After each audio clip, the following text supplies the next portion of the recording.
ये उन जगहों में से एक है जो रात के इंडिया ने अटैक्स किए और टारगेट हुई मुरीद के अंदर, लाहौर से तकरीबन 30 से 40 किलोमीटर के फासले ऊपर ये वो जगह है जो कि हिट हुई रात को।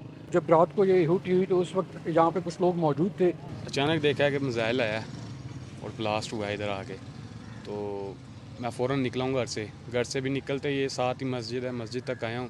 तो लगातार तीन मतलब के मिसाइल उन्होंने जो छोड़े थे वो तीनों का ब्लास्ट मतलब कि मैंने सुना है। और अच्छी खासी मतलब कि जो कहते हैं ना दमक बढ़ी है, वो अच्छी खासी बढ़ी है। मेन मस्जिद है मरकज़ तैयबा की, उसके ऊपर गिरे हैं आकर। तो बस ऐसे ऐसे महसूस हुआ कि जैसे सुरख आसमान हो गया। पहले तो ये बड़ा ही रहता था, 24 घंटे बच्चे आते थे मदरसे पढ़ते थे, तो 3-3 4-4 माह इधर ही रहते थे। बहुत दूर से आते थे लड़के ना हिफत करने के लिए। जो अभी तक हमें पता चला है वो ये है कि एक शख्स की हलाकत हुई है और दो लोग जो हैं वो तकरीबन मिसिंग हैं और कुछ लोग जो हैं वो यहाँ पर ज़ख्मी भी हुए हैं। अभी भी आप सामने देख सकते हैं जैसे कि रेस्क्यू की गाड़ियाँ खड़ी हैं, फायर ब्रिगेड की गाड़ियाँ भी यहाँ पर खड़ी हुई हैं, कुछ रेस्क्यू के एहलकार भी वहाँ पर बैठे हुए हैं, मौजूद हैं। सामने एक क्रेन भी मौजूद है यहाँ पे। अंदर पुलिस और सिक्योरिटी के एहलकार जो हैं वो भी मौजूद हैं वहाँ पे। अगर आप देखें सामने तो बिल्डिंग से काफ़ी फासले के ऊपर ग्राउंड के अंदर भी आपको वो सामने डिब्री जो है वो नज़र आ रहा है जो दूर तक फैला हुआ है।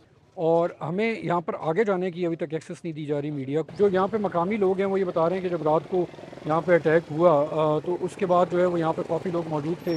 लोग दूर से घरों से निकल कर भी यहाँ पर आ गए और वो कोशिश कर रहे थे। अभी भी बहुत बड़ी तादाद में लोग जो है मकामी लोग वो यहाँ पर मौजूद हैं, लोग देखने के लिए आए हुए हैं कि क्या है। ये एक छोटा सा टाउन है जिसके अंदर यहाँ पे काफ़ी गुंजान आबाद भी है, जिसके अंदर बहुत छोटे छोटे घर हैं। आप दूर भी यहाँ पे देखें तो इस तरह जो है वो घर यहाँ पे इस इलाके के अंदर फैले हुए हैं।